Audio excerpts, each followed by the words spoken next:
On CTV, ASCSU President Josh Silva is impeached from office, and we have an exclusive interview with one of the senators involved in making that decision. We recap a presentation given to students and faculty recording DACA, and all that starting right now on CTV.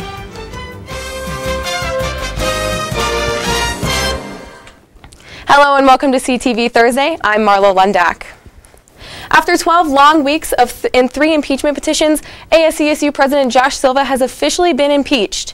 Senate was able to pass the vote with 2/3 majority via a secret ballot last night. Our CTV ASCSU reporter, Sunday Miller, has more on the story. In their words, queremos que ustedes tengan las cosas que nosotros no pudimos. Early Thursday morning, the vote to impeach ASCSU President Josh Silva passed 22 to 24. 130 pages of evidence were presented to the Senate members, which focused mainly on the Wall Street Journal contract. The information that ended up forming the basis for the impeachment petition came crashing down upon me like a wave.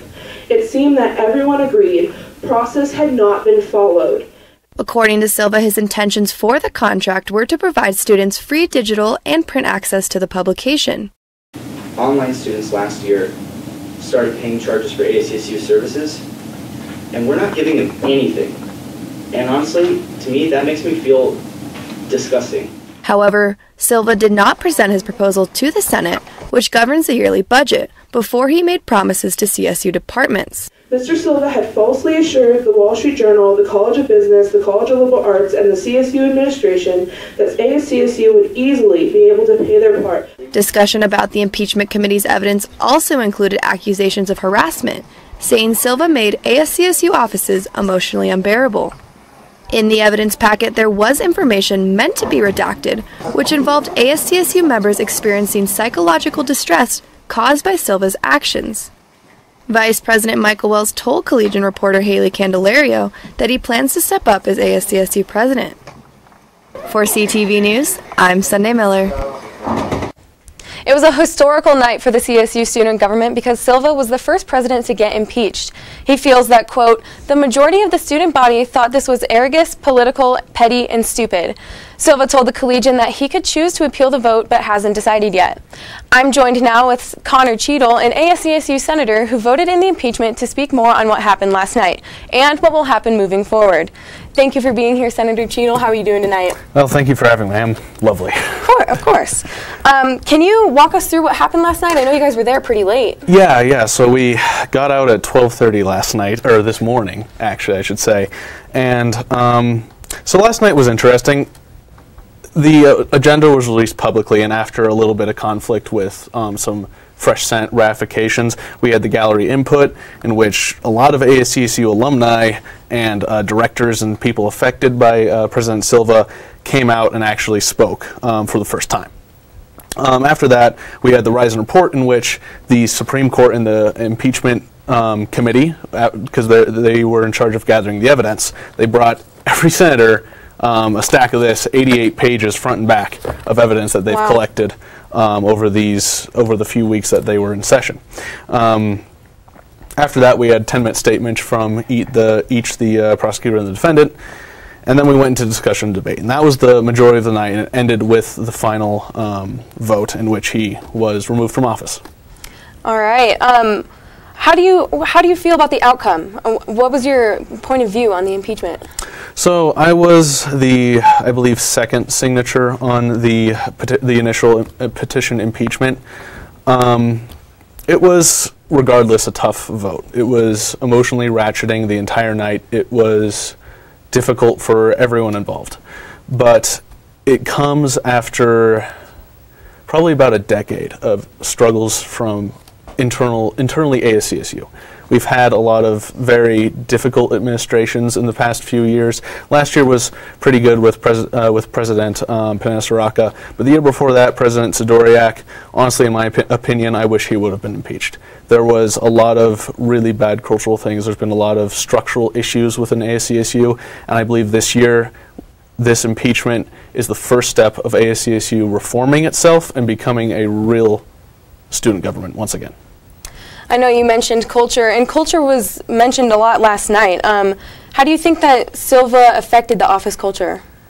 So what's interesting about that is the impeachment itself was brought to the senators from members of the executive branch. This was brought to us because it sensed responsibility to handle impeachments, right? So most of those cultural things were coming from the executive branch itself. Personally, I didn't see very much. I recognize the clear constitutional violations that he did, basically. But a lot of those people spoke out last night. A lot of directors, a lot of former directors. There's been a lot of resignations this last year, more I think than almost any of the previous administrations that we've had. Do you think that's specifically because of Silva? Oh yes, for certain. How do you think the office culture is going to change now that Silva is out of office? You know, it was mentioned last night that just removing one person isn't going to change the office culture, and that's very true. But I think this is the first step towards healing honestly, a fundamentally flawed system. Yeah, it's our first step. It's going to take several years, but I feel like this is the first time in decades that we've actually taken a step towards even healing ourselves. Just wrapping up here, what do you think ASCSU will do if Silva decides to appeal the impeachment? If he appeals, that will go to the Supreme Court, and the only way he can appeal is on the basis of procedural error. The reason there were 3 petitions in the first place was because the procedure was being hammered out. This was the first time we've ever had to do this specific procedure. It was a reformed procedure after a few years back. There was a senator that was impeached. It was a total disaster.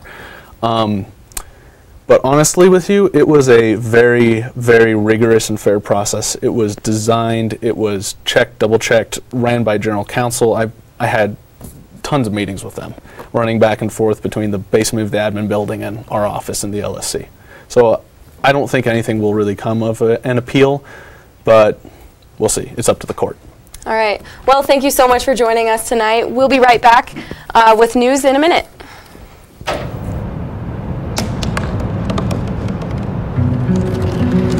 They said I couldn't dream.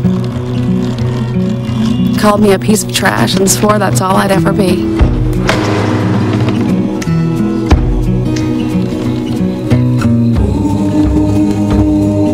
Said a bottle couldn't see the ocean.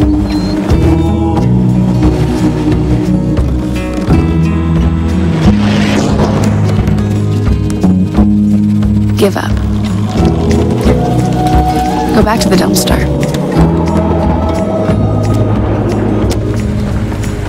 But I didn't listen. I made my way.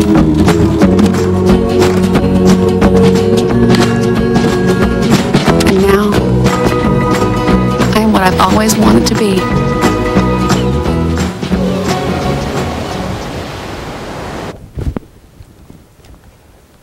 Welcome back to CTV. We'll have weather, sports, and entertainment a bit tonight. I'm Marlo Lundak. And I'm Amelia Casteneda. Here's what's happening in the world of news.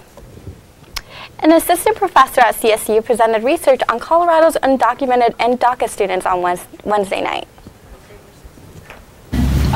Susana Munoz presented the research she had conducted to students and faculty on Wednesday night. Her research found that DACA and undocumented students are negatively impacted by the invisibility of faculty and staff, which cause legal violence. Visibility, then no one wants to be visible.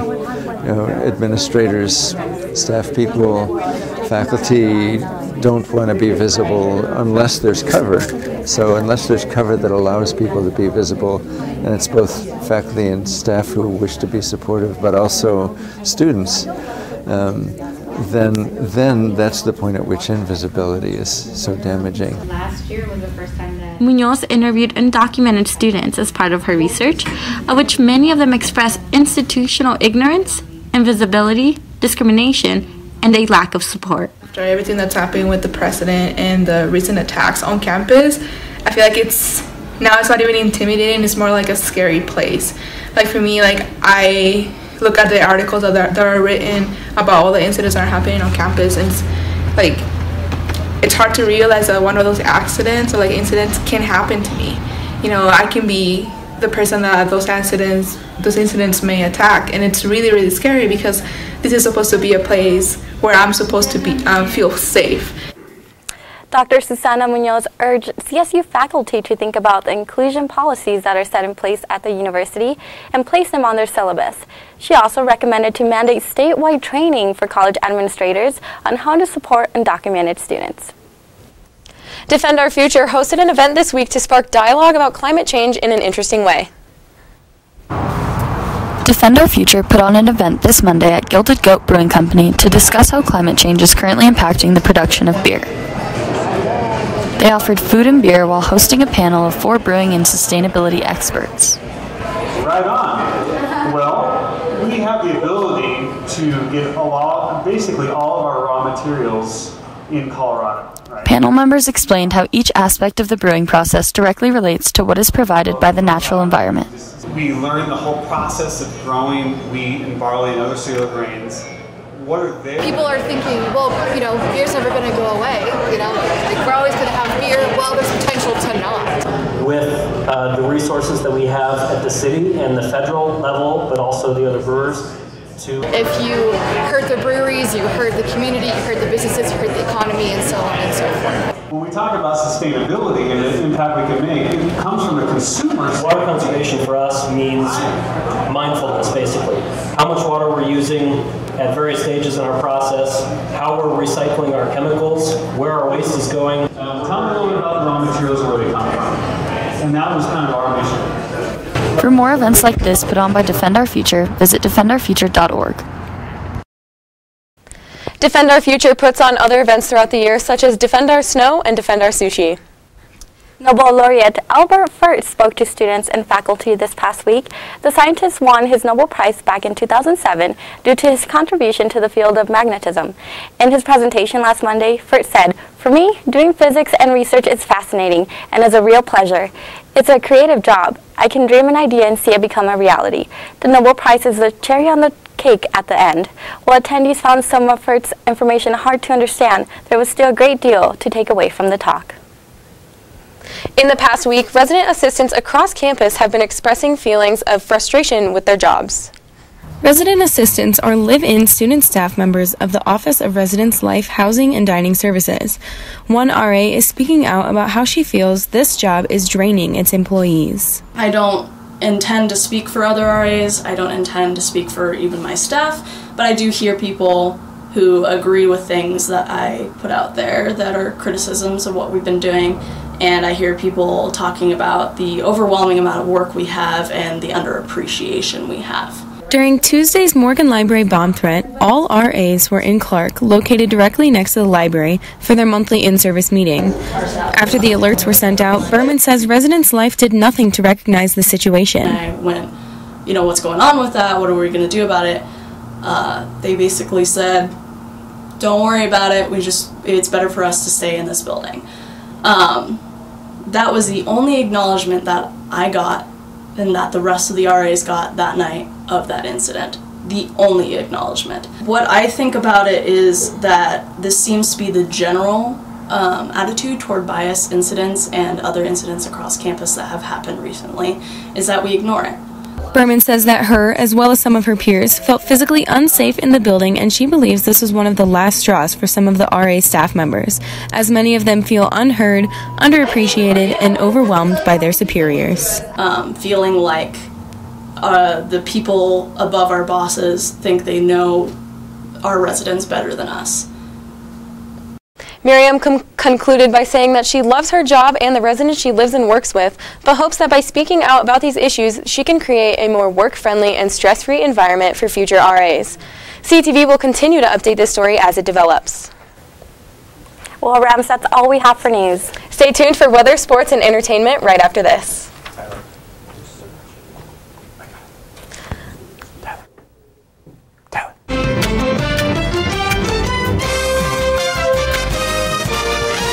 Well, Thomas, you've got pre-diabetes. But with more exercise and a change in diet, it can be reversed. I've tried exercising. Oh, no. It just makes me hungry for bacon. I love bacon, too. And who really likes to exercise? Not me. Me neither. Nobody. Oh, you have diabetes. Big time. You are listening to 90.5 KCSU Fort Collins with DJ Meanbeat, DJ Nightshade, DJ Wildcard. Music to me is one of the best creative outlets that I can think of. An escape from the real world. Music to me is an expression of love. Go from like folk to hip hop to like classic rock, 1960s bossa nova. With music, there's like no boundaries. I work here because I love music, and you do too.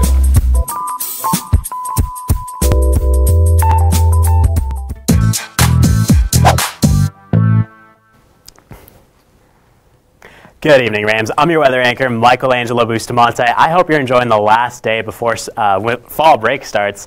Currently, right now, it is a beautiful night. It's 51 degrees, partly cloudy. I was just outside earlier, and it doesn't feel like it's the Thursday before Thanksgiving at all. It's a beautiful night. So as we take a look across the state tomorrow, temperatures are going to be above average all over Colorado. So 61 degrees in Fort Collins, 65 in Denver, 66 in the Springs. It's going to be 71 in Pueblo, 76 in Lamar. It's going to be the warmest place in the state, and that certainly doesn't feel like the middle of November to me.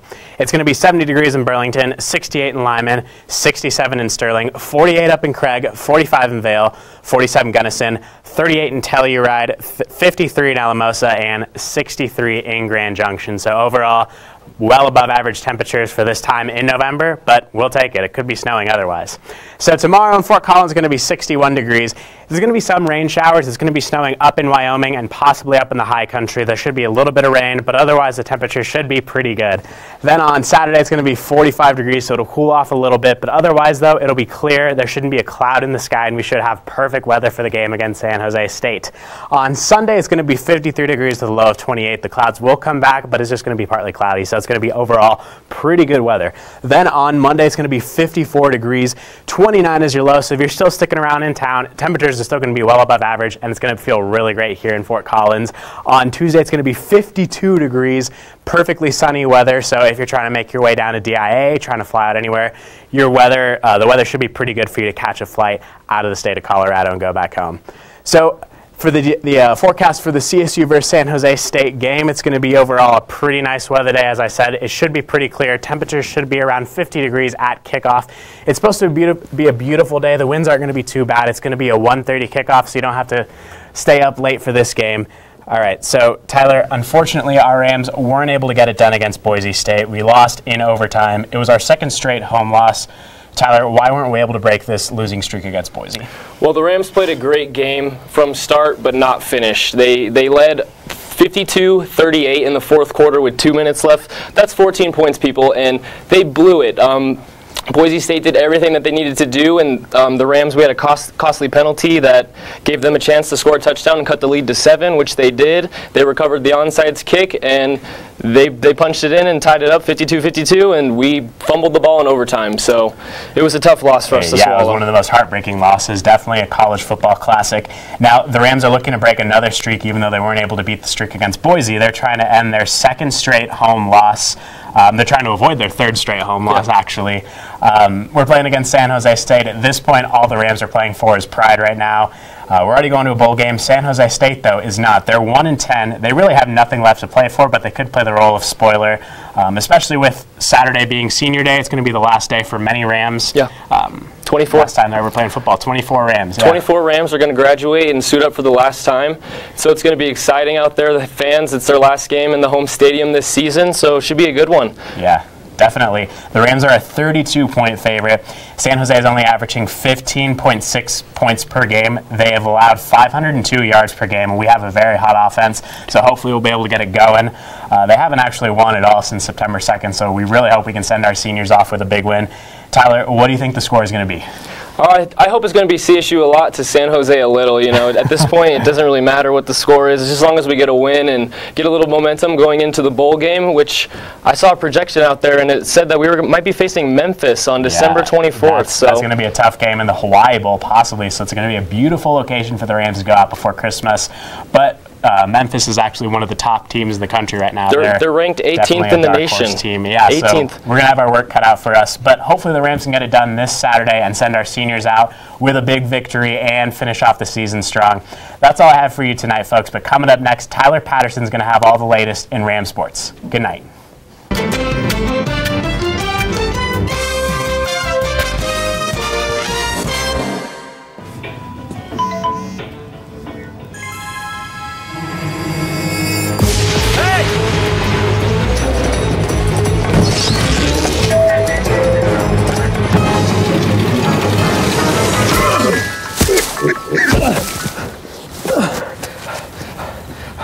So, same time next week? Well, of course. Put away a few bucks, feel like $1 million. For free tips to help you save, go to Feed the Pig. Listen, I realize that I'm not perfect, but it all really started to change because you judge me for having a problem. No one is going to know that I need help. I need help. I know that no one is going to judge me for having a problem. I realize that I'm not perfect, but it all really started to change because you listen.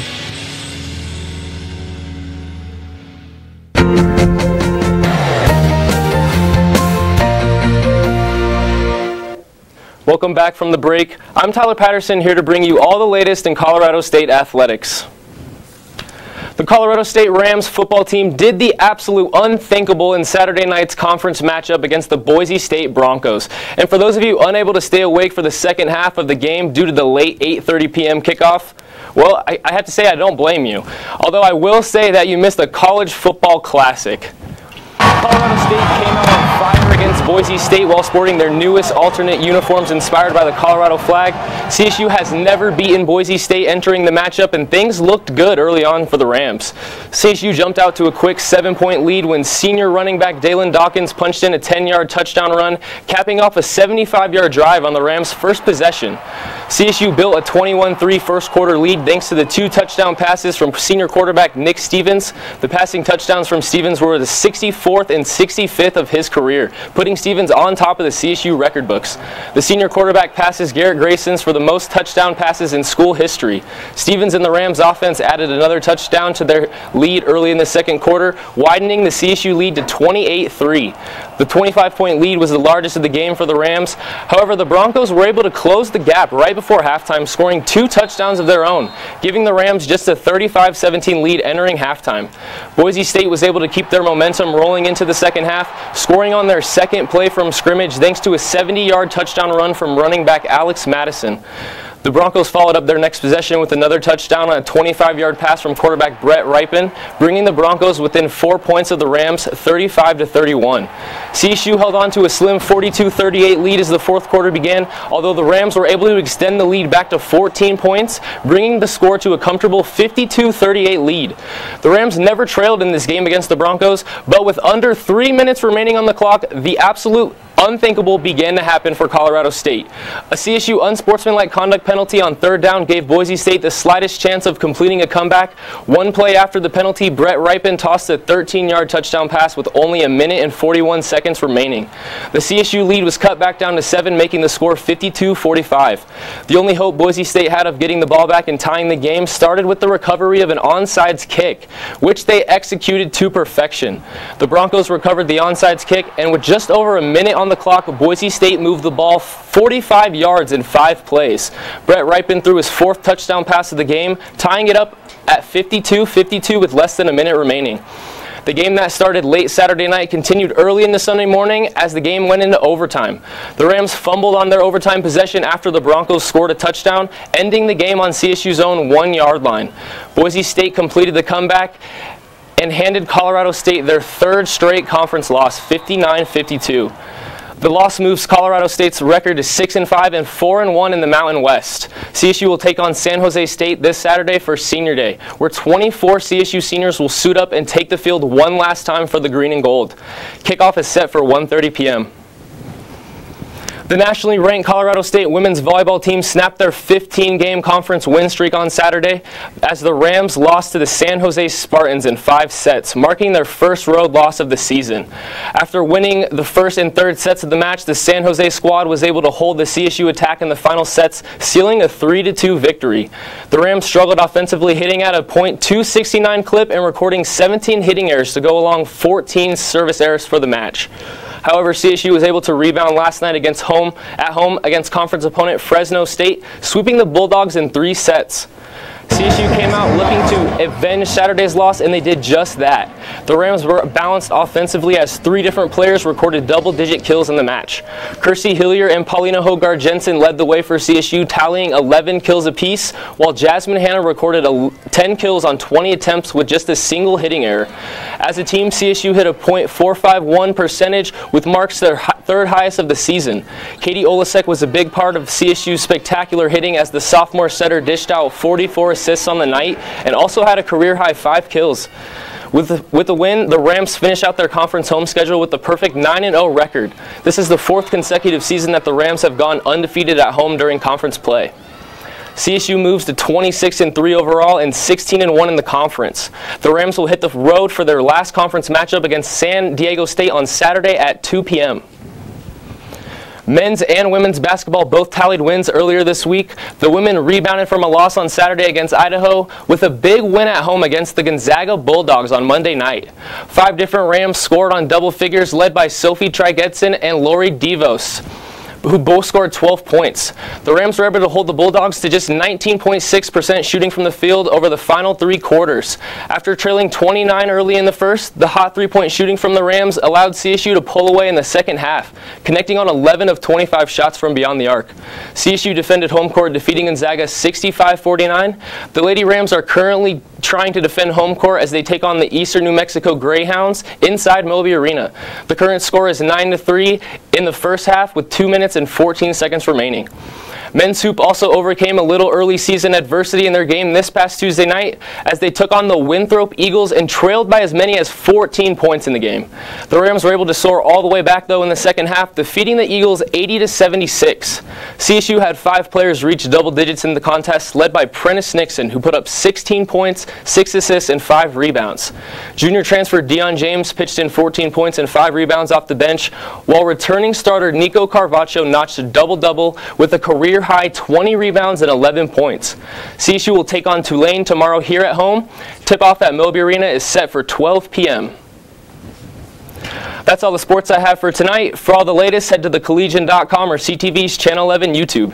I'm Tyler Patterson, and don't go anywhere because up next is Ryan Crist with all the latest in entertainment.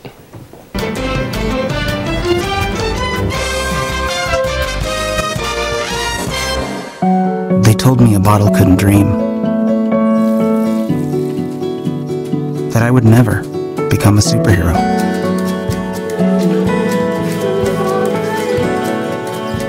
But I learned how to fly. Just to come back in a new disguise. And be the hero that I've always wanted to be.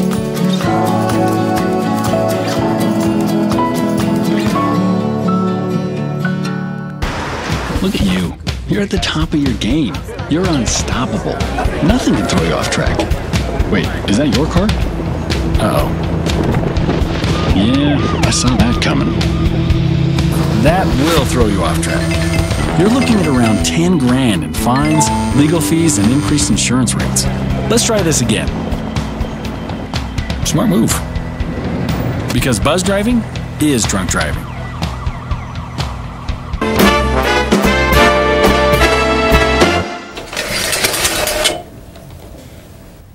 What's up, Rams? I'm Ryan Crist, and holy mother of gosh, we have one more day till Thanksgiving break, and I cannot wait. So that's why we're going to be talking all things Thanksgiving. As we know, my girl, Kiara Coles, gave us the lowdown on all things we could do up in Fort Collins over Thanksgiving break. So if you haven't heard what she had to say, check it out. They all sounded like a lot of fun, except the whole running thing. There are a few things in this world that I am not meant to do, and oh boy, running is not one of them. But all of that aside, there's of course one thing that you should do, and you can do that pretty much anywhere over Thanksgiving break, and that is Black Friday. So here is your guide to when what and who will be having Black Friday deals. To start off, the giant Walmart has changed their system entirely. Deals online will now begin at 12:01 a.m. Thanksgiving Day morning, and doorbuster deals will begin at 6 p.m. Thanksgiving Day. So for Walmart, Cyber Monday is pretty much Cyber Thanksgiving Day. Next, of course, is Target, who is doing a similar thing. They're starting at 6 p.m. on Thursdays as well, but if you have a Red Card member, you can start on Wednesdays at 6 p.m.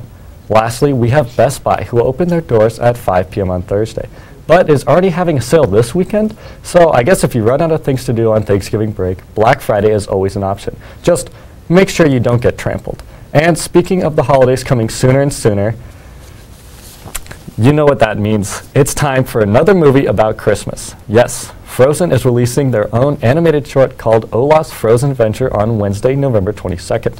This short will be about Olaf and his search to find a holiday tradition for Elsa and Anna. In the trailer, we see him explore many holiday traditions, ranging from basic family traditions to religious ones. While this is just a short that'll be tagged on to Disney's new movie Coco, it still makes me kind of mad that we're already having movies about the holidays before Thanksgiving, and by before Thanksgiving, I literally mean the day before Thanksgiving. Like, they couldn't have waited, I don't know, 2 days before showing this short. Seems like these holiday promos and specials come sooner and sooner every year. If you haven't heard, one of our very own here at CSU, Riggin Bippis, got to meet Taylor Swift and got to hang out with her. I caught up with him so he could tell me the story. So what did you do when you were there? Of course, you got to hear her album early, along with some other people, but what else did you do out there? In the conference room, and then they bussed us over to her I'm house. trash.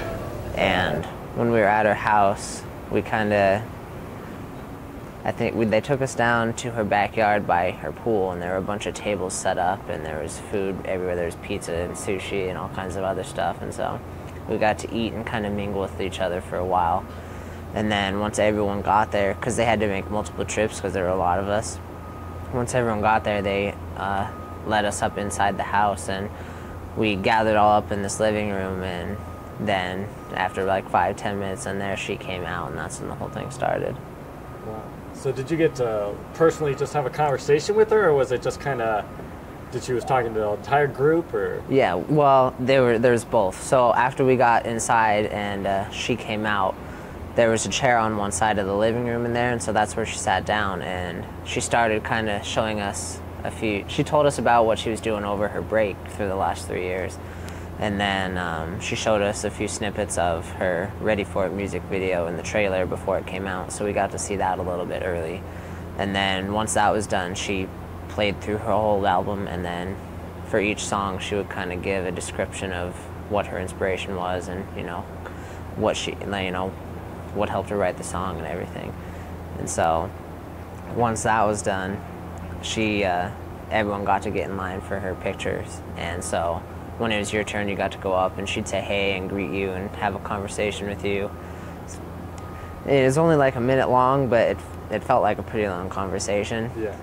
Roughly. And so then you got to take your picture, and then once you walked out, they gave you a bag of merchandise, and they took you back to the hotel, and that was the whole thing. So tell me what was it like to meet the new Taylor? Because the old one's dead. Did she have that new car smell? You know what I'm saying? It's still the same Taylor. Still the same Taylor, in your opinion? So, the new Taylor is her music. Crazy. Well, thank you for coming on, Riggin. It was so nice to meet you, and it was so great to hear this amazing experience that you had with Taylor. Of course, thank you for having me. Hopefully you'll get to do it again sometime. That'd be awesome. Riggin, if you're watching this, and if you ever get to hang out with her again, and maybe you get a +1, I mean, come on, pick me. Come on. Now, if you're like me, you can't cook for diddly squat.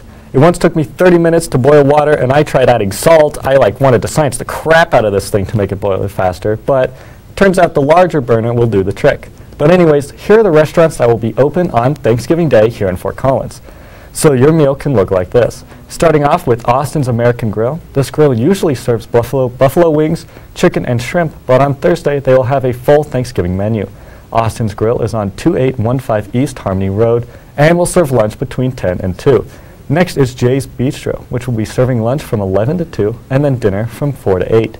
This restaurant will feature special Thanksgiving options. Jay's Bistro is located on 135 West Oak Street. Last but not least, we have the Foco Cafe.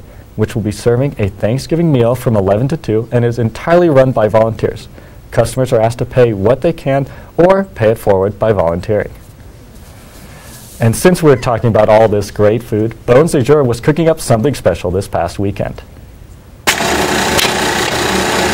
This past weekend at Bones du Jour, they had their Bake It Forward, where people got to come and make dog treats for shelter dogs.